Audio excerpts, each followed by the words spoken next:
Kalau orang tidak pernah mempertaruhkan hidupnya tanpa batas, ya maklum saudaraku, takut.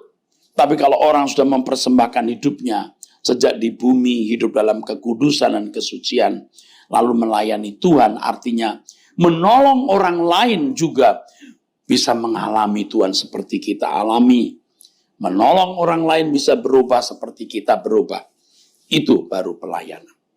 Jadi kalau gerejanya membuat kebaktian, mendoakan orang sakit, mendoakan orang yang bermasalah ekonomi, masalah rumah tangga, tetapi tidak mengubah individu menjadi manusia yang menyukakan hati Allah, itu bohong. Itu pasti bohong. Dan pasti pelayanan itu menjadi manipulasi. Saudara, sekali lagi, betapa bahagianya kalau kita menjadi anak-anak Allah. Menjadi anak-anak Allah bukan sekedar status, tetapi keberadaan. Yesus anak Allah. Dan telah mencapai kehidupan standar sebagai anak Allah. Walaupun dia anak Allah. Tetapi dikosongkan dalam segala hal, disamakan dengan manusia. Dan dia berjuang untuk mencapai kesempurnaan. Ibrani pasal yang kelima, ayat 7-9. Setelah mencapai kesempurnaan, dia menjadi pokok keselamatan bagi orang yang taat. Kalau tidak taat, tidak bisa. Nah, dia berkata, datanglah padaku, belajarlah. Datang kepada Yesus bukan hanya menjadi orang Kristen.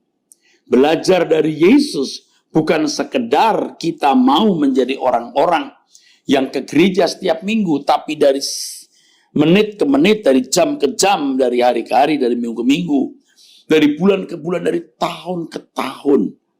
Kita terus mengalami proses perubahan. Jadi di sini dituntut partisipasi kita, keberanian kita untuk menyerahkan hidup sepenuh-penuhnya untuk diubahkan oleh Allah. Keberanian berpartisipasi artinya juga keberanian meninggalkan dunia dengan segala kesenangannya.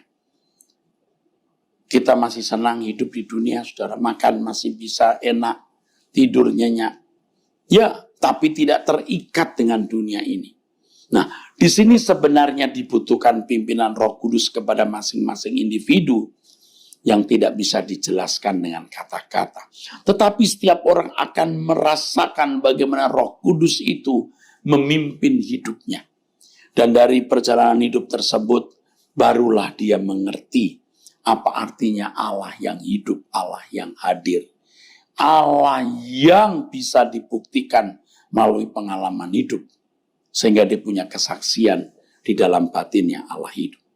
Mengakui dan mengalami Allah hidup bukan hanya pada waktu Anda memiliki sakit, sembuh, punya persoalan, secara ajaib dapat jalan keluar. Tetapi justru kehadiran Allah, keberadaan Allah yang nyata itu ditunjukkan, dibuktikan dengan perubahan. Bukan hanya perubahan secara kedewasaan mental, karena orang di luar Kristen juga banyak yang dewasa secara mental. Tetapi secara rohani yang standar kesuciannya adalah menjadi seperti Kristus. Standar kesuciannya adalah kesucian Allah sendiri.